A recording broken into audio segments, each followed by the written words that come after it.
There are men who walk into a room and say nothing, yet every eye turns toward them. They don't need to shout, flex, or demand attention. Their power isn't in their muscles or their words, but in their presence, something built quietly, in moments of pain, restraint, and solitude. This kind of presence can't be faked. It's not about appearing strong, it's about becoming unshakable on the inside. A dangerous man is defined not by how loud he can be, but by how silent he can remain when chaos erupts. The first mark of that danger is ruthless emotional control. Most men, when provoked, react instantly. They get angry, defend their pride, and let others dictate their mood.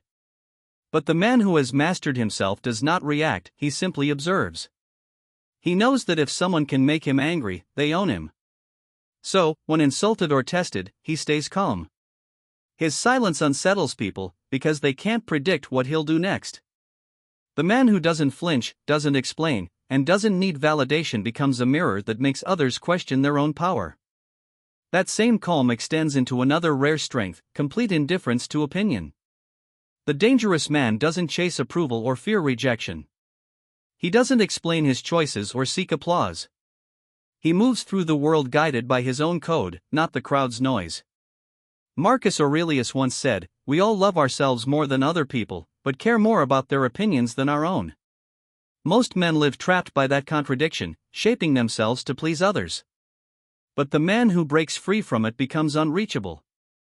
Praise can't inflate him, and criticism can't wound him.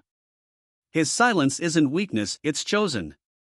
And that quiet confidence carries a weight that bravado never could.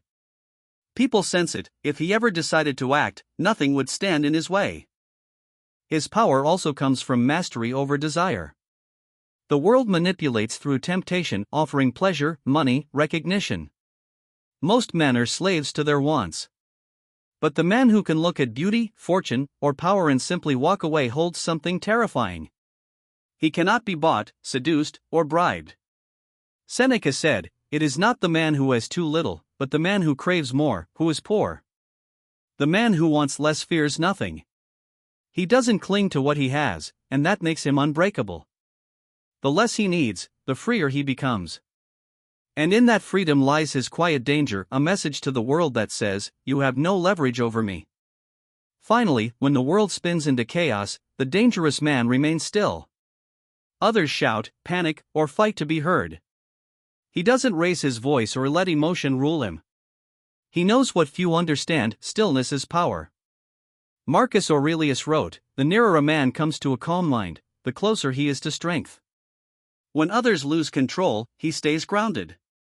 His silence isn't emptiness, it's focus.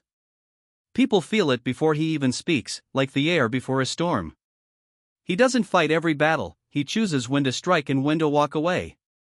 His calm unnerves people, because they can't read him. They can't pull his strings. And that's what makes him dangerous, not because he wishes harm, but because he no longer dances to the world's rhythm. He moves with purpose, not impulse. He speaks less, sees more, and acts only when it matters. He's a storm disguised as calm, the kind of man the world cannot shake, manipulate, or control.